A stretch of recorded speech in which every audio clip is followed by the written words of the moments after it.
நாங்கள் கொடுத்த எந்த திருத்தங்களையும் ஏற்றுக்கொள்ளாமல் அவர்கள் தயாரித்த அந்த அறிக்கையை நேற்று இரவு 10 மணிக்கு எங்கள் இடத்துல வழங்கினார்கள். 650 பக்கம் இருக்குது. எங்களுக்கு கட்டளை என்னவென்றால் 10 மணிக்கு கொடுத்துட்டு நாளைக்கு காலையில் 10 மணிக்கு இதை வந்து அடாப்ஷனுக்கு வைக்கிறதா ஏற்றுக்கொள்வதற்காக வைக்கிறோம், வாக்கெடுப்புக்காக வைக்கிறோம் என்று சொல்லிவிட்டு அதற்கு எதிர்கருத்துக்களை டிசன்ட் நோட், அந்த டிசன்ட் நோட்டையும் இன்றைக்குள்ளே கொடுக்கணும், அப்போவே கொடுக்கணும். அப்புறம் நாங்கள் கேட்டுக்கிட்டதுக்காக 4 மணிக்கு கொடுக்கணுங்கிறாங்க. இரவு 10 மணிக்கு வந்து கடந்த 7-8 மாதங்களாக நடந்த நிகழ்வுகளை, பெறப்பட்ட சாட்சியங்களை எல்லாம் நாங்கள் மனதிலே வைத்து எங்கள் கையில் இருக்கிற பழைய ஆவணங்கள் எல்லாம் எடுத்து சட்டப்பூர்வமாக சிந்தித்து இவ்வளவு பெரிய ஒரு அறிக்கையை படித்துவிட்டு எங்களுடைய எதிர்கருத்தை மறுப்புரையை டிசன்ட் நோட் என்று சொல்கின்ற மறுப்புரையை தருவது என்பது ஹியூமன்லி நாட் பாசிபிள், ஒரு சராசரி மனிதருக்கு இயலாத ஒன்று. என்றாலும் கூட இந்த நாடாளுமன்ற கூட்டுக்குழுவுடைய தலைவர் திரு ஜெகதாம்பிகா பால் அவர்கள் அவருடைய மேலிடத்தினுடைய உத்தரவின்படி இப்படி தான் நடந்து கொள்வார்கள் என்று தெரிந்து நாங்களாகவே ஒரு அனுமானமாக இந்த அறிக்கை இப்படித்தான் வரும் என்று ஏற்கனவே திட்டமிட்டு ஓரளவுக்கு தயாரித்து வைத்திருந்த அந்த அறிக்கையை இரவோடு இரவாக உட்கார்ந்து அவரவர்கள் பாணியில் செப்பனிட்டு இன்றைக்கு அந்த மறுப்புரையை வழங்கியிருக்கிறோம். இந்த கடந்த 8-9 மாத காலமாக நாடாளுமன்ற கூட்டுக்குழு இந்த நாட்டில் இருக்கிற இஸ்லாமியர்களின் உரிமைகளை பறித்து அவருடைய வக்ஃப் சொத்துக்களை எடுத்து அரசாங்கம் எடுத்துக்கொள்ள வேண்டும் என்கின்ற ஒரு கெட்ட உணர்வோடு இந்த சட்டத்தை கொண்டு வந்திருக்கிறார்கள். இன்னும் குறிப்பாக சொல்ல வேண்டும் என்று சொன்னால், திரு நரசிம்மராவ் அவர்கள் பிரதமராக இருந்தபோது 1995லும் அதற்கு பிறகு டாக்டர் மன்மோகன் சிங் அவர்கள் பிரதமராக இருந்தபோது 2013லும் என்னென்ன சட்ட திருத்தங்களை இந்த வக்ஃப் வாரியத்திற்காக சேர்த்தார்களோ, கொண்டு வந்தார்களோ, செம்மைப்படுத்தினார்களோ அந்த பிரிவுகளை மட்டும் குறிவைத்து இப்போது மீண்டும் எடுத்திருக்கிறார்கள். இது வந்து ஒரு திருட்டுத்தனமான நடவடிக்கை என்று தான் நாங்கள் சொல்ல வேண்டும். 1995இல் என்னென்ன சரத்துக்களை எல்லாம் செம்மைப்படுத்துவதற்காக நாடாளுமன்றத்தில் முறையாக விவாதித்து சேர்த்தார்களோ அந்த சரத்துக்களையும் அந்த பிரிவுகளையும் அதற்கு பிறகு இன்னும் குறை இருக்கிறது என்று சொல்லி இஸ்லாமியர்களுடைய உரிமையை பாதுகாக்க வேண்டும் என்பதற்காக 2013ஆம் ஆண்டு மன்மோகன் சிங் தலைமையில் இருந்த அரசாங்கம் இன்னும் செம்மைப்படுத்தினார்கள் சில பிரிவுகளை சேர்த்து. அந்த பிரிவுகளை இப்போது திருட்டுத்தனமாக எடுத்திருக்கிறார்கள். இதை வந்து நேரடியாக சொல்லணும்னா, ஏற்கனவே கொடுத்த சட்டப்பிரிவுகளை எல்லாம் நாங்கள் எடுக்கிறோம்னு சொன்னாக்க ரிப்பீல்னு பேர், அதுக்கு வெளியே எடுக்கிறோன்னு சொன்னாக்க தெரிஞ்சு போகணுங்கிறதுக்காக இதை ஒரு புது சட்ட திருத்தம் என்கின்ற வடிவிலே கொண்டு வந்திருக்கிறார்கள்.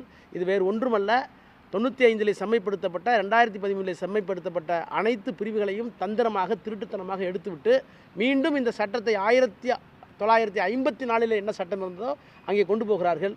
இது இந்த சட்டத்தின் வாயிலாக 40-50% இருக்கின்ற வக்ஃப் வாரிய சொத்துக்கள் அரசாங்கத்திற்கு போய்விடக்கூடிய அபாயம் இருக்கிறது.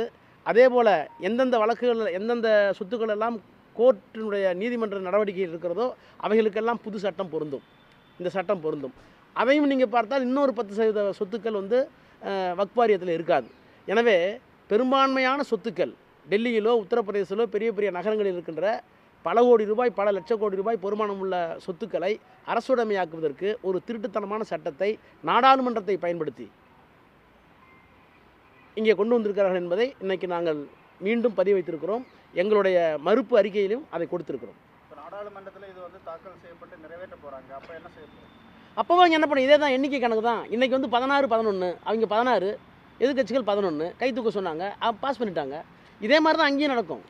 இப்போ வந்து இன்றைக்கு எதிர்கட்சி உறுப்பினர்கள் எல்லாரும் சேர்ந்து இந்த கூட்டத்துக்கு முன்னாடியும் பின்னாடியும் ஒரு செஷன்ஸ், ஒரு கூட்டம் போட்டு என்ன பண்ணோம்னாக்கா, நம்ம செய்திருக்கின்ற தரவுகள், ஏற்கனவே நாடாளுமன்றத்தில் இந்த சட்டங்கள் நிறைவேற்றுகிற போது வந்த விவாதங்கள், இவற்றையெல்லாம் சேகரித்து நாடு முழுக்க நாங்கள் சென்றபோது அந்தந்த வக்ஃப் வாரியங்கள், அந்தந்த அரசாங்கம் கொடுத்த எல்லா கருத்துக்களையும் இவர்கள் புறந்தள்ளி விட்டார்கள். இவற்றையெல்லாம் செம்மைப்படுத்தி உச்சநீதிமன்றத்தில் வழக்கு வருகிற போது கட்டாயமாக வழக்கு போடுவோம். அப்படி வழக்கு வருகிற போது இந்த தரவுகளை எல்லாம் கொண்டு போய் கொடுப்பதற்காகத்தான் நாங்கள் இந்த முயற்சிகளை மேற்கொண்டு அவையெல்லாம் இந்த நடவடிக்கையிலே இருக்க வேண்டும். ஒருவேளை உச்சநீதிமன்றத்தில் நாளைக்கு வழக்கு வருகிற போது இதை நாடாளுமன்றத்தில் நீங்கள் கேட்டீர்களா, நேரடியாக நீதிமன்றத்திற்கு ஏன் வந்தீர்கள் என்று கேட்கக்கூடும். அதற்காகத்தான் இப்போதே திட்டமிட்டு எங்களுடைய திராவிட முன்னேற்ற கழகத்தினுடைய தலைவர் மாண்புமிகு முதலமைச்சர் அவர்கள் சிறுபான்மை மக்களுடைய உரிமையை பாதுகாப்பதில் எவ்வளவு கவனமாக இருக்க வேண்டுமோ அவ்வளவு கவனமாக இருக்க வேண்டும் என்று ஒவ்வொரு முறையும் கூட்டம் முடிந்ததற்கு எங்களிடத்தில் ஆய்வு செய்கிறார்கள். எனவே சிறுபான்மை மக்களுடைய நலனை பாதுகாப்பதில் திராவிட முன்னேற்ற கழகம் தோற்றுவிக்கப்பட்ட காலத்திலிருந்து ஒரு உறுதியான தோழனாக நண்பனாக இருந்து கொண்டிருக்கிறது. எனவே அந்த விதத்தில் எங்களுடைய செயல்பாடுகள் அனைத்தும் நாடாளுமன்றத்தை தோற்று போய்விட்டாலும் எங்களுடைய தலைவருடைய முதலமைச்சருடைய அறிவுரையை பெற்று உச்சநீதிமன்றத்தில் இந்த வழக்கை வெற்றி பெறுவதற்கு, இந்த சட்டத்தை ரத்து செய்வதற்கு என்னென்ன ஆக்கப்பூர்வமான முன்னெடுப்புகள் செய்ய வேண்டுமோ அந்த முன்னெடுப்புகளை நாங்கள் செய்திருக்கிறோம். நாடாளுமன்றத்தில் ஒரு மசோதா தாக்கல் செய்யப்பட்டால் அது மெஜாரிட்டி இருக்கணும், அது பாஸ் பண்ணணும். அதே மாதிரி தான் ஆய்வு செய்வதற்கு தான் இந்த ஜேபிசி குழு அப்படின்றது ஏற்படுத்தப்பட்டது. அதில் எதிர்க்கட்சி உறுப்பினர்களும் நிறைய பேர்கள் இருக்கிறாங்க. ஒருமித்த கருத்து ஏற்படலை. எதிர்க்கட்சிகள் எவ்வளவு பேர் இதில் எதிர்ப்பு தெரிவித்தாங்க இந்த மசோதா? இல்லை, அதுதான் இது வந்து நம்ம வந்து இதில் வெற்றி பெறாவிட்டாலும் கூட பாராளுமன்ற நடைமுறையில் ஒரு சின்ன சேஃப்டி வால்வ், ஒரு பாதுகாப்பு இருக்கு நமக்கு. இந்த நாடாளுமன்ற நிலைக்குழு வந்து விவாதித்த போது உங்களுடைய மறுப்புரையை சொன்னீர்களா அப்படின்னு கேட்பாங்க. அதுக்கு ஒரு ப்ரொவிஷன் இருக்குது. அதுதான் இப்போ டிசன்ட். நாங்கள் கொடுத்த அமெண்ட்மெண்ட்டை ஏற்றுக்கல, திருத்தங்களை ஏற்றுக்கல. அதற்கு அடுத்த கட்டத்தில் ஒரு வழி இருக்குது. என்ன வழின்னா, இந்த ரிப்போர்ட்டோடய எங்களுடைய மறுப்பறிக்கை சேர்ந்து போகும்.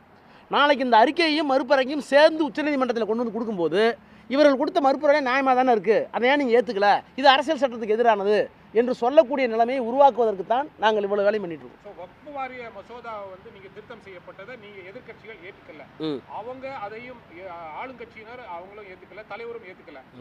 ஏற்றுக்காத அந்த பட்சத்தில் நீங்கள் கொடுத்த அந்த திருத்தங்கள் எவ்வாறு நாடாளுமன்றத்தில் வைக்கப்படும் போது ஏற்றுக்கொள்ளப்படும்? இல்லை, நாடாளுமன்றத்தில் நிச்சயமாக ஏற்றுக்க மாட்டாங்க. ஏன்னா அவங்களாம் திரும்ப மெஜாரிட்டி இருக்குது. அதான் நான் சொல்ல வர்றது என்னென்னா, நாங்கள் படிப்படியாக எங்களுடைய எதிர்ப்பை சட்டப்பூர்வமாக அங்கங்கே பதிவு செஞ்சுருக்கிறோம். இப்போ கடைசியாக எல்லாத்தையும் சேர்த்து எங்களை அந்நியத்தை தள்ளிவிட்டு அவர்கள் கொண்டு வந்திருக்கிற இந்த அறிக்கை எதிர்ப்பு அறிக்கையும் இந்த சேர்ந்து தான் வரும். Report and dissent report will go together. உடனுக்குடன் செய்திகளை தெரிந்து கொள்ள சன் நியூஸ் பெல் ஐகானை கிளிக் பண்ணுங்க.